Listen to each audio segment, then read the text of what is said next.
Caríssimos irmãos e irmãs, celebramos hoje o segundo domingo da Quaresma. Nesta caminhada progressiva rumo à Páscoa, hoje meditamos no mistério da transfiguração de nosso Senhor Jesus Cristo. Tendo refletido sobre as tentações do Senhor no último domingo, hoje a liturgia da palavra convida-nos a refletir sobre a glória advinda da paixão de nosso Senhor Jesus Cristo. De fato, pela sua transfiguração, o Senhor nos faz conhecer a sua luz. Já o Salmo 35 vai dizer o seguinte: é na tua luz que vemos a luz. Além do próprio Evangelho que nós estamos meditando neste segundo domingo da Quaresma, outros textos no Novo Testamento nos ajudam a elucidar essa revelação que o Senhor faz aos seus discípulos. E um desses textos, é exatamente da segunda carta de São Pedro, logo no primeiro capítulo, quando ele diz o seguinte, referindo-se exatamente ao acontecimento da transfiguração. Porque ele recebeu de Deus honra e glória, quando do seio da glória magnífica lhe foi dirigida esta voz: este é o meu Filho muito amado, em quem tenho posto todo o meu afeto. Essa mesma voz que vinha do céu, nós a ouvimos quando estávamos com ele no Monte Santo.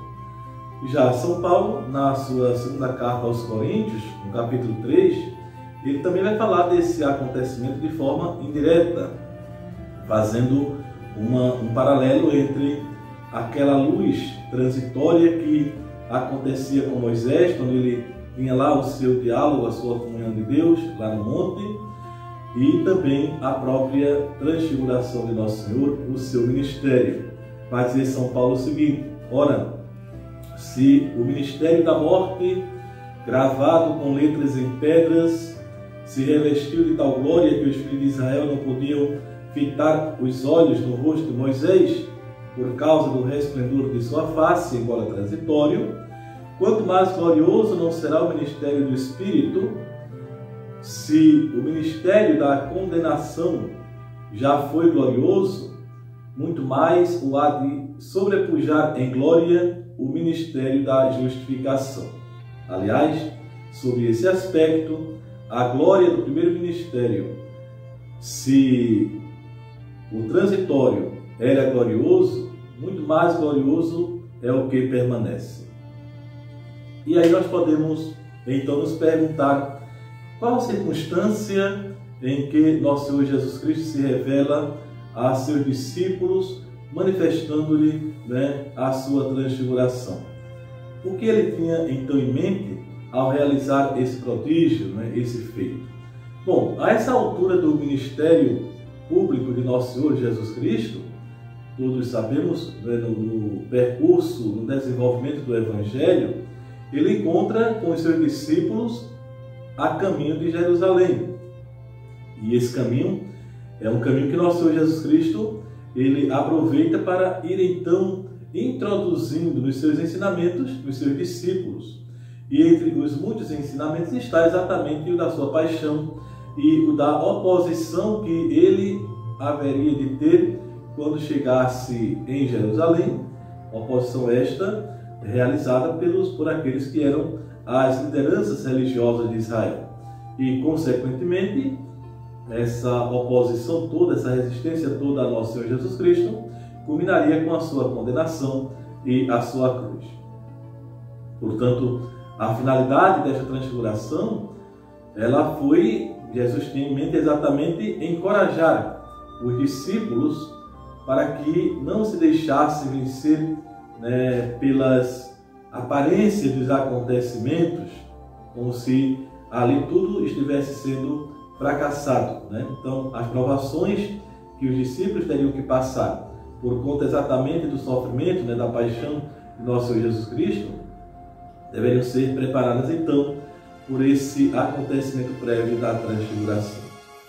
A transfiguração de Jesus, portanto, ela ocupa nos evangelhos um lugar de especial importância, pois prepara o coração dos apóstolos para enfrentarem os dramáticos acontecimentos do Calvário, apresentando-lhes com antecipação aquela que será a plena e definitiva revelação da glória do Senhor no mistério pascal. Por isto, mediante este acontecimento, os discípulos são preparados para superar a terrível prova da paixão e compreender o mistério pascal de nosso Senhor Jesus Cristo. Na transfiguração, caríssimos irmãos e irmãs, não é Jesus que recebe a revelação de Deus, mas é precisamente nele que Deus se revela e também revela o seu rosto aos apóstolos. Portanto, quem quer conhecer Deus deve contemplar o rosto de Jesus, o seu rosto transfigurado. Jesus é assim, essa revelação perfeita da santidade e da misericórdia de Deus. Podemos dizer ainda que a transfiguração é uma revelação daquela realidade que é o próprio Jesus, ou seja, ele é a segunda pessoa divina da Santíssima Trindade. Então, portanto, na transfiguração temos uma revelação dessa profunda realidade. E com efeito, as testemunhas oculares de tal acontecimento, ou seja, aqueles 3 apóstolos que foram envolvidos por uma nuvem luminosa no acontecimento dessa revelação, que na Sagrada Escritura sempre anuncia a presença de Deus, e ouviram então essa voz do Pai que dizia, lá da nuvem: este é o meu Filho amado, no qual eu pus o meu agrado, escutai-o. Este premente apelo a escutar o Cristo é um convite a deixar que a luz de Cristo ilumine a nossa vida e nos conceda a força para anunciarmos e testemunharmos o Evangelho a todos, na nossa condição de cristãos. É um empenho que comporta, às vezes, não poucas dificuldades, sofrimentos, resistências, obstáculos. Mas, se estamos com Cristo nessa caminhada rumo a Jerusalém, é porque temos também de enfrentar com Ele tudo isto que está aí representado na cruz.